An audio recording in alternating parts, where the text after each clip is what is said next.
तो बच्चों इतना सब कुछ बेसिक जब मैंने बता दिया डार्क रिएक्शन के बारे में, इतनी सारी बातें कर लेने के बाद अब मैं क्या कर रहा हूँ, तीनों पाथवे को अलग अलग करके पढ़ाऊंगा।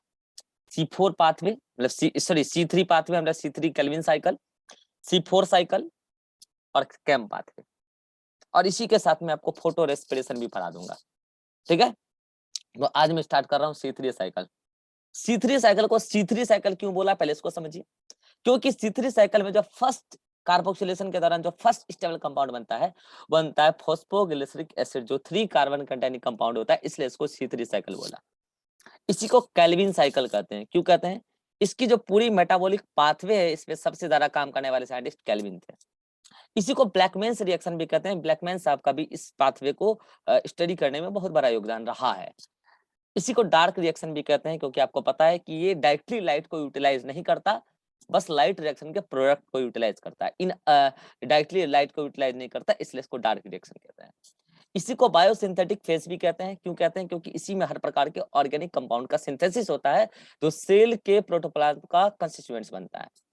इसी को फोटोसिंथेटिक कार्बन रिडक्शन फेज भी कहते हैं, क्योंकि फोटोसिंथेसिस में एक्चुअल में कार्बन का रिडक्शन मतलब कि जो CO2 का रिडक्शन है वो इसी फेज में होता है।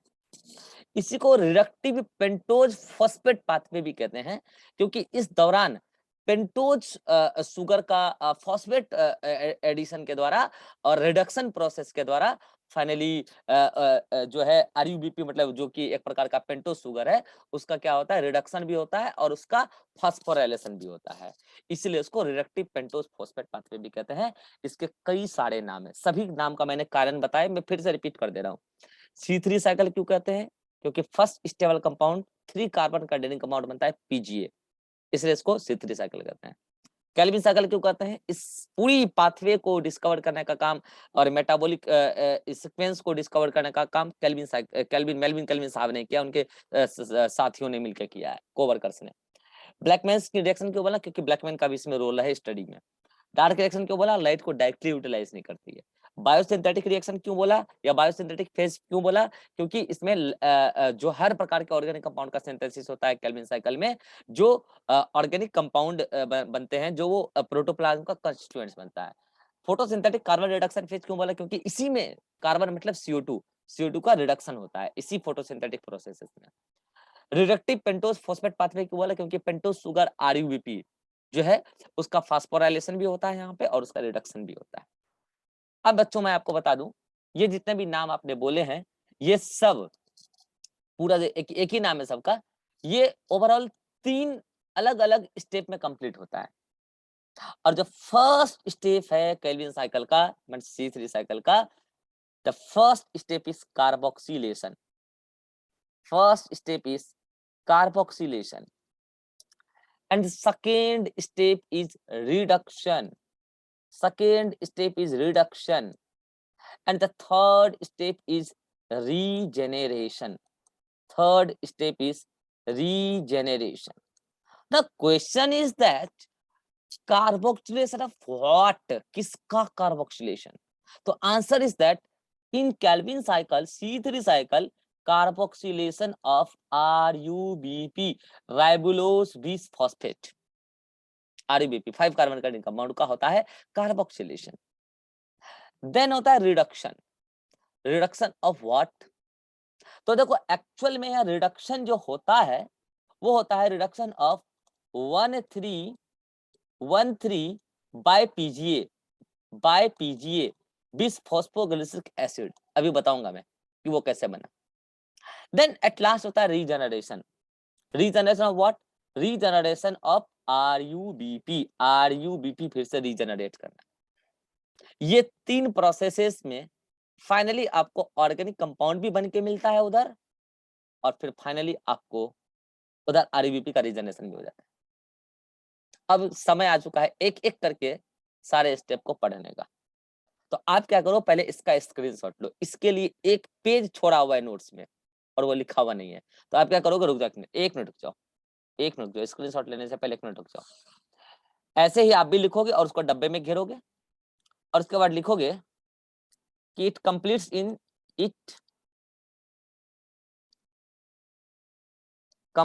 in following 3 step, following 3 steps, ठीक है, स्क्रीनशॉट लो। उसके बाद ये 3 स्टेप का नाम लिखोगे और अब मैं आपके सामने एक साइकिल बनाने जा रहा हूं। साइकिल, अखिलेश यादव वाला साइकिल नहीं, ये साइकिल, साइक्लिक रिएक्शन बनाने जा रहा हूं, ठीक है। हाँ चलिए उठाते हैं पहला स्टेप, कार्बोक्सिलेशन ऑफ आरयूबीपी। ध्यान से समझना, अभी तक आपने जो पढ़ा है उसी को यूज करेंगे। आरयूबीपी बनाओ, चलो बताओ आरयूबीपी। सृष्टि कितने कार्बन कंटेनिंग कंपाउंड है, जल्दी बोलो।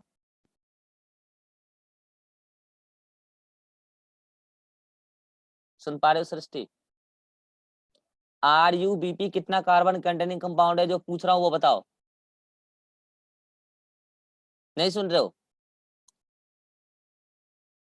रिभा 5। सृष्टि नेटवर्क खराब है, आई थिंक सो, ठीक है। 5 कार्बन कंटेनिंग कंपाउंड है।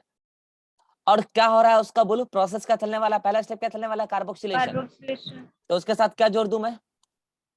CO2।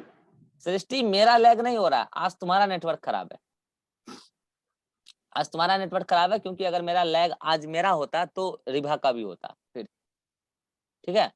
तो एक बार नेटवर्क देख लो, और अगर ज्यादा प्रॉब्लम हो रहा है तो आज का रिकॉर्डेड देख लेना, ठीक है। अगर सुनाई दे रहा है तो कोई बात नहीं है। हाँ, आरयूबीपी 5 कार्बन का कंपाउंड है, और इसके साथ क्या ऐड होने वाला है, CO2 मींस कार्बोक्सिलेशन। मुझे बताओ इस प्रोसेस के लिए किस एंजाइम की जरूरत है यहाँ पे, जल्दी बोलो। रुबिस्को। अब मैं आपको बताता हूँ, एक शॉर्ट में बताता हूँ। जैसे मान लो कि रुबिस्को एंजाइम है, ध्यान से सुनना, ये रुबिस्को एंजाइम है, तो उसमें 2 को बाइंडिंग साइट है। एक बाइंडिंग साइट तो किसके लिए आप समझ रहे होंगे, आरयूबीपी के लिए, और एक बाइंडिंग साइट जो है वो है उस पे या तो CO2 बाइंड करेगा या तो O2।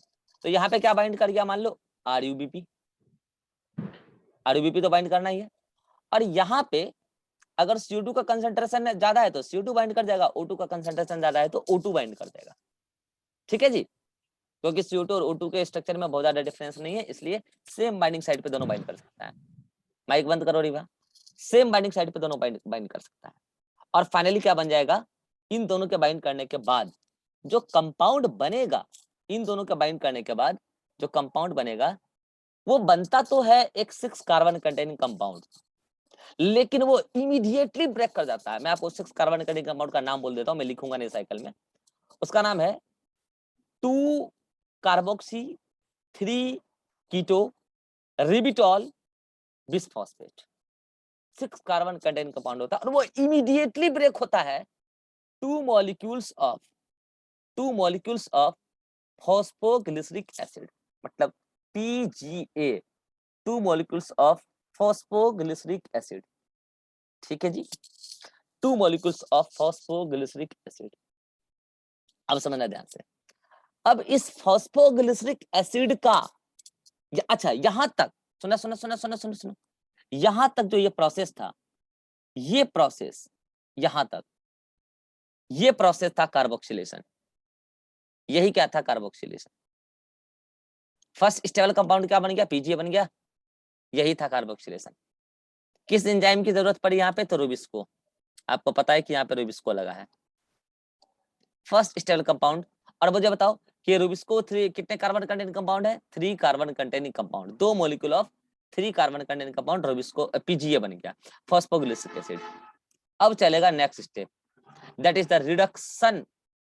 लेकिन रिडक्शन से पहले यहां होगा फास्फोराइलेशन ऑफ PGA।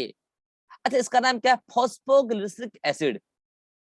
ये फॉस्फोग्लिसरिक एसिड में जो फॉस्फेट है वो 3' कार्बन मतलब 3rd कार्बन पर है, इसलिए इसको बोलते हैं 3PGA। क्या बोलते हैं इसको, 3PGA। 3PGA का मतलब फॉस्फेट कहां पे है, 3rd कार्बन पर है। 2 मॉलिक्यूल्स ऑफ 3PGA बनकर तैयार है। अब क्या होता है कि दोनों मॉलिक्यूल्स जो 3PGA बने हैं उनका क्या होता है, फास्फोराइलेशन। और यहाँ पे फास्फोराइलेशन के लिए आता है ATP। ATP का होता है डीफास्फोराइलेशन। तो जो 3PGA है मतलब 3 फॉस्फोग्लिसरिक एसिड है, उसका हो जाता है फास्फोराइलेशन, और ATP का हो जाता है डीफास्फोराइलेशन, तो ATP से बन जाता है ADP। तो लो जी, अब मैं अगला स्टेप बता रहा हूँ कि यहाँ पे ATP आया और ATP का हो गया डीफास्फोराइलेशन, तो वो बन गया ADP। और इस दौरान इस 3 फॉस्फोग्लिसरिक एसिड का क्या हो गया, फास्फोराइलेशन। तो ये बन गया, एक और फॉस्फेट ऐड हो गया ना, तो वो फॉस्फेट कहां पे ऐड हुआ, थर्ड कार्बन पे, तो पहले से ऐड है, तो वो ऐड हुआ फर्स्ट कार्बन पे। तो अब बन गया 1,3 बिस फॉस्फोग्लिसरिक एसिड बाय पीजीए, 1,3 बिस फॉस्फोग्लिसरिक एसिड। मुझे बताओ, यहाँ पे 2 मॉलिक्यूल थे, तो यहाँ पे भी 2 मॉलिक्यूल बने होंगे जी। ये अभी भी 3 कार्बन कंटेनिंग कंपाउंड ही है, भले ही एक फॉस्फेट ऐड हुआ है, समझ से चलना ध्यान से। तो मुझे बताओ अभी क्या हुआ, एटीपी से phosphorylation of phosphoglyceric acid to form 1,3 bi phosphoglyceric acid. अब क्या होता है, अब आता है रेड्यूसिंग पावर, जो लाइट रिएक्शन में बना है। और वो रेड्यूसिंग पावर कौन है रीवा, बोलो।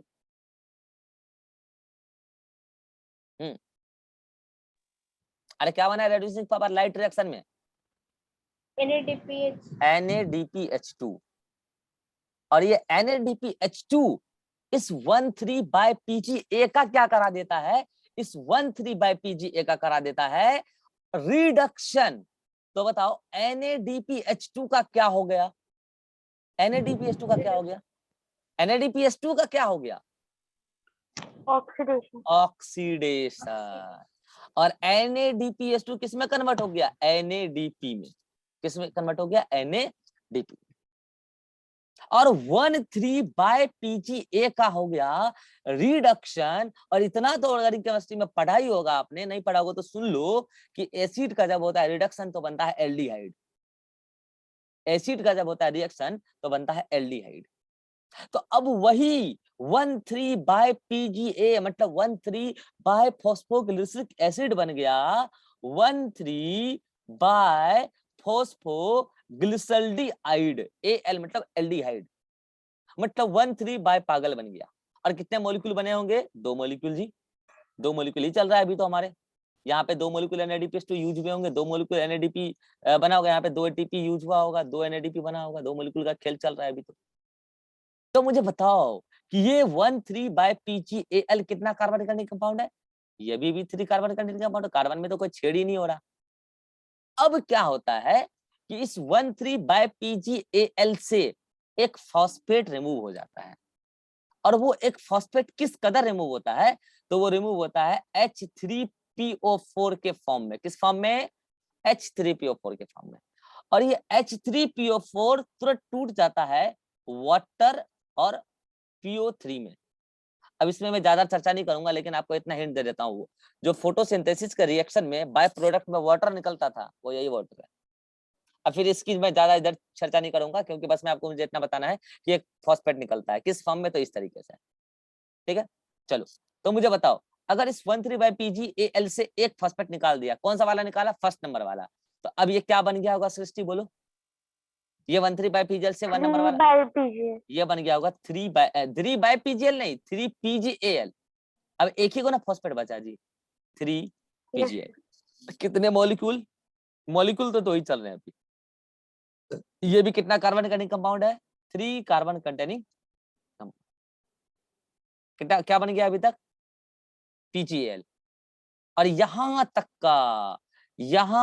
का ये पूरा स्टेप कहलाता है रिडक्शन। एक्चुअल में इस दौरान फास्फोराइलेशन भी हुआ है, लेकिन इस फेज को हम लोग मेनली रिडक्शन कहते हैं। रिडक्शन, किसका रिडक्शन हुआ है, रिडक्शन तो हुआ है एक्चुअल में 1,3 बाय PgA का। 1,3 बाय PgA कहां से आया है, 3 PgA से। और 3 PgA कहां से आया है, RBP से। तो RBP से 3 PgA कैसे बना, CO2 जोड़ने से। मैं जो बार बार कहता था डार्क रिएक्शन में CO2 का होता है रिडक्शन, CO2 का होता है रिडक्शन, CO2 का रिडक्शन कैसे होता है, समझ में आया, अरे समझ में आया। एक्चुअल में CO2 जुड़ता है पहले RBP के साथ, तो बनता है 3 PgA। 3 PgA का होता है फास्फोराइलेशन, तो बनता है 1,3 बाय PgA। और 1,3 बाय PgA में ही CO2 घुसेड़ा हुआ है, और उसी 1,3 बाय PgA का ही होता है reduction by the help of NADPH2, reducing power NADPH2, तो बनता है 1,3 बाय PgAl। और अब 1,3 बाय PgAl से एक फॉस्फेट निकल गया H3PO4 के फॉर्म में, तो बन गया 3 PgAl। अभी तक 2 स्टेप खत्म हो गया है, कार्बोक्सिलेशन और रिडक्शन। अब बात करते हैं रीजनरेशन ऑफ RUBP। लेकिन आप कहोगे सर ये तो डायरेक्ट रिएक्शन आप पढ़ा रहे हो और आप कहते हो कि डायरेक्ट रिएक्शन में CO2 का रिडक्शन करा के बनाते हैं ऑर्गेनिक कंपाउंड, वो बना ही कहाँ है अभी। हाँ अब बता रहा हूँ, ये जो अभी तक मैंने वैलेंसी लिया है ना, 2 2 2, यानी कि 1 molecule of CO2 1 molecule of RUBP मिलकर बनाया 2 मॉलिक्यूल ऑफ PGA। इस वैलेंसी से कभी भी ऑर्गेनिक कंपाउंड नहीं बनेगा। बोलो क्यों? मैं जो ऑर्गेनिक कंपाउंड बनाना चाह रहा हूँ ग्लूकोज, कभी नहीं बनेगा। बोलो क्यों? बोलो क्यों? ग्लूकोज में कितना कार्बन होता है बताओ? ग्लूकोज में कितना कार्बन होता है? 6। अभी आपके पास 2 मॉलिक्यूल ऑफ PgAl बन के तैयार है, और अगर ये दोनों मॉलिक्यूल ऑफ PgAl, माइक बंद करो, अगर ये दोनों मॉलिक्यूल, ये बोलना ना पड़े बार बार, अगर ये दोनों मॉलिक्यूल PgAl चल गया ग्लूकोज बनाने के लिए, तो क्या कभी भी RUBP दोबारा रीजनरेट हो पाएगा? उससे तो ग्लूकोज बन जाएगा ना फिर। अरे 2 मॉलिक्यूल PgAl मिलके तो ये ग्लूकोज बना ही देगा ना 6 कार्बन वाला, तो फिर क्या कभी RUBP रीजनरेट हो पाएगा? ना, कभी नहीं, कभी नहीं हो पाएगा। तो फिर क्या करें? तो ऐसे कई सारे PgAl बन के पहले तैयार होते हैं, अभी साइकिल कंप्लीट हुआ नहीं, सुनना, फिर ऐसे कई सारे सेपरेट साइकिल चल रहे हैं ना जी, ऐसे कई सारे सेपरेट साइकिल चल रहे हैं, सभी का 2 2 मॉलिक्यूल PgAl बन के तैयार है। अब क्या होता है, जब 12 मॉलिक्यूल PgAl बन के तैयार हो जाता है, कितना 12, तो मुझे बताओ ऐसा ऐसा कई गो साइकिल चला होगा, अंदाजा लगाओ, ऐसा ऐसा कई गो साइकिल चल रहा होगा सेपरेटली? 6। यानी कि मैं इसको मिटाऊं, इसको मिटाऊं, इसको मिटाऊं, इसको मिटाऊं, इसको मिटाऊं, इसको मिटाऊं और इसको मिटाऊं, यानी कि आप कहेंगे 6 मॉलिक्यूल ऑफ CO2 जब रिएक्ट करेगा 6 मॉलिक्यूल ऑफ RUBP के साथ, तो बताओ बच्चे कितना मॉलिक्यूल ऑफ PgA बनेगा? कितना मॉलिक्यूल ऑफ PgA बनेगा? 12। सृष्टि समझ में आ रहा है? 12 मॉलिक्यूल ऑफ PgA। तो मुझे बताओ, एक मॉलिक्यूल ऑफ PgA को फास्फोराइलेशन करने के लिए 1 मॉलिक्यूल ATP चाहिए होता था, तो 12 मॉलिक्यूल ऑफ PgA को फास्फोराइलेट करने के लिए कितना मॉलिक्यूल ऑफ ATP चाहिए बच्चे? 12। तो कितना मॉलिक्यूल ऑफ 13 बाय PgA बनेगा? 12। तो कितना ADP रीजनरेट होगा? 12। और अब 12 मॉलिक्यूल ऑफ 13 बाय PgA को रेड्यूस करने के लिए कितना NADPH2 चाहिए? 12। तो कितना NADP रीजनरेट होगा? 12। तो कितना 13 बाय PgAl बनेगा? 12। तो इस दौरान सभी में से एक एक एस्टर पेपर निकलेगा, कितना? तो 12। 12। अब रुक जाओ, यहाँ पे 12 का चक्कर फिर गड़बड़ा जाएगा, उसमें मैं बैलेंसी में नहीं जा रहा हूँ, क्योंकि वाटर बाय प्रोडक्ट में 6 से निकलेगा, आपको पता है, ठीक है, इसलिए उसको मैं लिख नहीं रहा हूँ, वो डिटेल रिएक्शन आपके लेवल पर नहीं है, ठीक है। हाँ, अब 13 बाय PgAl से कितना मॉलिक्यूल ऑफ PgAl बनेगा? तो 12। अब बोलो, यहां तक बात समझ में आई? यहां तक की वैलेंसी समझ में आई? ऐसे से 6 साइकिल सेपरेटली चल रहे हैं अपना अपना, और 12 मॉलिक्यूल PgAl बनकर तैयार है। अरे बोलो, है कि नहीं? अब समझना, इसमें से 2 मॉलिक्यूल PgAl चला जाता है ग्लूकोज बनाने के लिए, कितने? 2 मॉलिक्यूल। 2 मॉलिक्यूल भाई 3 PgAl, 3 का मतलब क्या है यहाँ पे कि PgAl के 3rd कार्बन पर क्या है? ये फॉस्फेट। तो 2 मॉलिक्यूल PgAl तो कहाँ जाता है बोलो? 2 मॉलिक्यूल PgAl जा रहा है ग्लूकोज बनाने, और ये क्या करता है, ये पहले कन्वर्ट होता है जी 2 मॉलिक्यूल। अच्छा मुझे बताओ, इसमें कितने कार्बन है अभी 2 मॉलिक्यूल PgAl में? 2 मॉलिक्यूल PgAl में कितने कार्बन है? 3 कार्बन।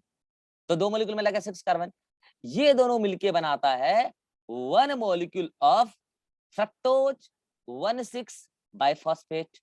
हेलो, अरे भैया 2 मॉलिक्यूल PgAl का है तो 2 को फॉस्फेट हुआ ना, 2 फॉस्फेट हुआ ना, दोनों में लगा 6 कार्बन हुआ ना, तो फ्रक्टोज में तो 6 कार्बन होता है ना। हेलो, पढ़ चुके हैं बायोमोलिक्यूल, 6 कार्बन होता है ना, तो 1 मॉलिक्यूल क्या बना? Fructose 1,6 biphosphate. अब फ्रक्टोज 1,6 बाइफॉस्फेट से क्या होता है, एक मॉलिक्यूल फॉस्फेट रिमूव हो जाता है। क्या हो जाता है? एक मॉलिक्यूल फॉस्फेट रिमूव हो जाता है, इनऑर्गेनिक फॉस्फेट रिमूव हो जाता है। तो क्या बन जाता है जी? बन जाता है फ्रक्टोज 6 फॉस्फेट। क्या बन जाता है? Fructose 6 phosphate. 1 molecule fructose 6 phosphate. सुनते चलो ध्यान से, 1 मॉलिक्यूल फ्रक्टोज 6 फॉस्फेट। और 1 मॉलिक्यूल फ्रक्टोज 6 फॉस्फेट अब हेक्सो सॉरी आइसोमेरेज के प्रेजेंस में वो कन्वर्ट हो जाता है 1 मॉलिक्यूल ऑफ ग्लूकोज 6 फॉस्फेट में, और फिर आके एक फॉस्फेट को रिमूव किया जाता है और बन जाता है ग्लूकोज। यानी कि जब 1 मॉलिक्यूल फ्रक्टोज 6 फॉस्फेट कन्वर्ट हुआ 1 मॉलिक्यूल ऑफ ग्लूकोज 6 फॉस्फेट में एक फॉस्फेट रिमूव हुआ तो बना 1 मॉलिक्यूल ऑफ ग्लूकोज। अब मुझे बताओ ये प्रोसेस को अगेन यहाँ तक कंटिन्यू करो, ये जो पूरा प्रोसेस है रिडक्शन के फाइनल फेज में जाके आपको ग्लूकोज मिला कि नहीं मिला, ऑर्गेनिक कंपाउंड मिला या नहीं मिला, मुझे बताओ। मिला ना? मिला। और मैं आपको बता दूं ये मैंने आपको ग्लूकोज बनाना सिखाया है केल्विन साइकिल में, क्योंकि आपके सिलेबस में ग्लूकोज ही पढ़ाया जाता है। केल्विन साइकिल में दुनिया के हर ऑर्गेनिक कंपाउंड बनते हैं। अगर आप बोटनी पढ़ते हैं आगे डिटेल में तो आपको पढ़ाया भी जाता है और आपको पढ़ना भी पड़ता है। अब आपको ग्लूकोज ही पढ़ाया जाता है आपके लेवल पे, तो ग्लूकोज ही पढ़ो, सारे बनते। तो मुझे बताओ कितने गए बनाने के लिए, ग्लूकोज बनाने के लिए 2 पीजीएल गए थे, बचे कितने? अरे बचे कितने हैं? 10। तो ये 10 पीजीएल, ये वही 3 पीजीएल बोलो, 10 पीजीएल अब क्या करेंगे जी, सुनना, ये 10 पीजीएल बीच में कई सारे इंटर, अच्छा मुझे बताओ 10 पीजीएल, हर पीजीएल में कितना कार्बन है? 3 कार्बन। बीच में कई सारा इंटरमीडिएट शुगर बनता है। मैं आपको बता देता हूँ 3 कार्बन के बाद 4 कार्बन बनता है, 4 कार्बन के बाद 5 कार्बन बनता है, यहाँ पे राइबुलोज बनता है या थ्रूलोज बनता है 4 कार्बन पे, फिर राइबुलोज बनता है और तब जाके फिर बनता है फाइनली RU, एक 6 मॉलिक्यूल बनता है RUMP। क्या बनता है? RUMP, ribulose monophosphate. अब मैं बीच के कई स्टेप खा गया, क्यों खा गया? क्योंकि वो आपके लेवल पर काम का नहीं है, पढ़ाने को तो पढ़ा सकता हूँ लेकिन काम का नहीं, जो चीज काम का नहीं वो मैं खुद ही नहीं पढ़ाऊंगा। RUMP बना। अब क्या होता है, यहाँ पे 6 ATP चाहिए होता है, कितना? 6 मॉलिक्यूल ऑफ ATP। और जब 6 मॉलिक्यूल ऑफ ATP ने 6 मॉलिक्यूल ऑफ RUMP को क्या दे दिया? फॉस्फेट। तो ये तो कन्वर्ट हो गया किसमें? 6 ADP में। और मुझे बताओ बच्चे, अगर RUMP में एक एक ATP जोड़ते हैं तो क्या RUBP बन जाएगा? अरे बोलो। और मैंने पहले ही बोल दिया कि ये 5 कार्बन का कंपाउंड है और ये 5 कार्बन का कंपाउंड RUBP मिल गया। और ये जो पूरा प्रोसेस है लास्ट वाला जो मैंने बताया, ये जो पूरा प्रोसेस है यही क्या है? Regeneration of RUBP, regeneration of RUBP। यहाँ पे लिख दो नीचे में, इधर ठीक रहेगा। This is the regeneration of RUBP। Screenshot लो पहले जल्दी से। और यही है C3 साइकिल, यही है केल्विन साइकिल। आप गौर से देखो, अगर बुद्धिमान की तरफ बुद्धि लगाओ, आप गौर से देखो, प्लांट अपने कुछ से नहीं लगा, प्लांट अपने घर से कुछ नहीं लगाया और फोकट में ग्लूकोज का फायदा हुआ है। कितने लोग इस बात को समझ गए? प्लांट ने अपने घर से कुछ नहीं लगाया और फोकट में ग्लूकोज मिल गया। और मैंने आपको कहा था, अगर आपको याद हो, कि plant dark reaction, light reaction में भी अपने घर से कुछ नहीं लगाता और डार्क रिएक्शन में भी अपने घर से कुछ नहीं लगाता, अगर फोटो रेस्पिरेशन ना हो तो। फोटो रेस्पिरेशन की चर्चा कर लेंगे, अभी तो फोटो रेस्पिरेशन नहीं है। अब आप देखो डार्क रिएक्शन में भी प्लांट अपने घर से कुछ नहीं लगा रहा। CO2 कहाँ से आया? एनवायरमेंट से आया। CO2 कहाँ से आया? एनवायरमेंट से आया। RUBP उसके घर का था, उसके साइटोप्लाज्म का था। RUBP उसके घर का था, तो RUBP तो दोबारा मिल भी गया। हाँ, और इस दौरान एक ग्लूकोज का अलग फायदा हुआ। हेलो, कितनी गजब की मशीनरी है। इस दौरान आप गौर नहीं कर पाए, लाइट रिएक्शन के दौरान, डार्क रिएक्शन के दौरान अल्टीमेटली लाइट रिएक्शन को ही ग्लूकोज में घुसेड़ा गया है। कितने लोग इस बात को समझ गए? बोलना जरा। डार्क रिएक्शन के दौरान भी अल्टीमेटली लाइट रिएक्शन को ही ग्लूकोज में घुसेड़ा गया है। बताता हूँ कैसे। रिडक्शन में ATP से फास्फोराइलेशन कर रहा है। ATP में एनर्जी कहां से आई थी? हेलो, लाइट रिएक्शन से आई थी, लाइट की एनर्जी थी ना।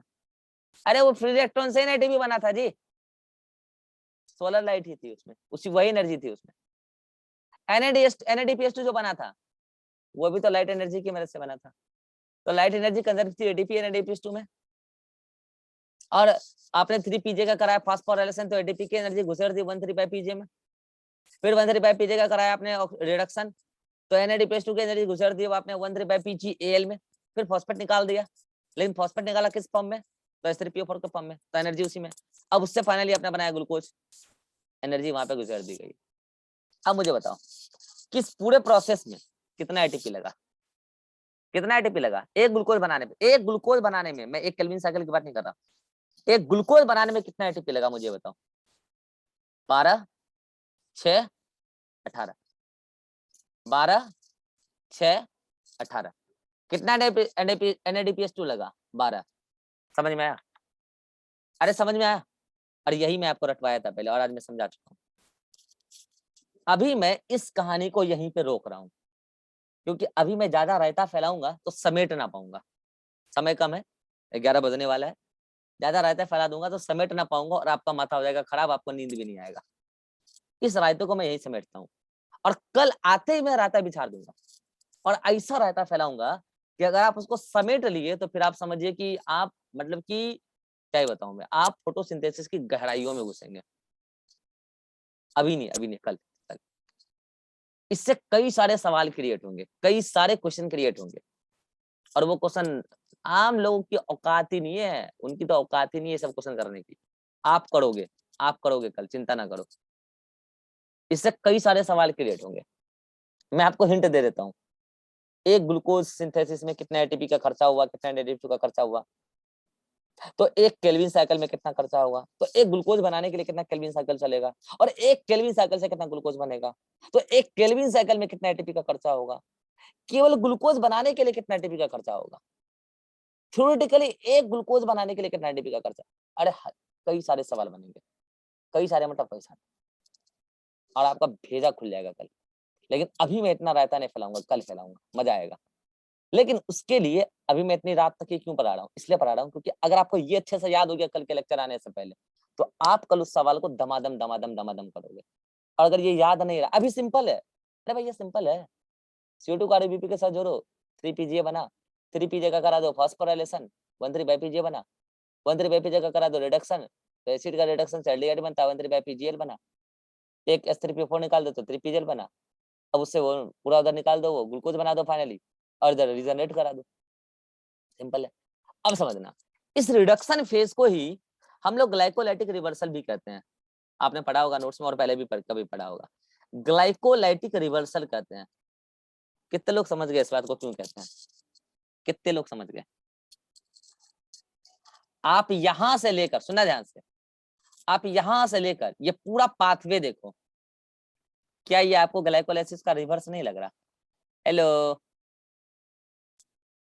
आप ग्लाइकोलाइसिस पढ़ चुके हैं, अरे आप ग्लाइकोलाइसिस पढ़ चुके हैं, इधर से देख लो ना, ग्लाइकोलाइसिस में ग्लूकोज कन्वर्ट होता है ग्लूकोज 6 फॉस्फेट में, fructose 6 phosphate, fructose 1,6,5 phosphate, 3PGL, 13/PGL, फिर उसके बाद 13/PGA, फिर PGA, यहाँ तक की प्रोसेस, यहाँ तक की, क्या आपको ग्लाइकोलाइसिस से के रिवर्स नहीं लग रहा।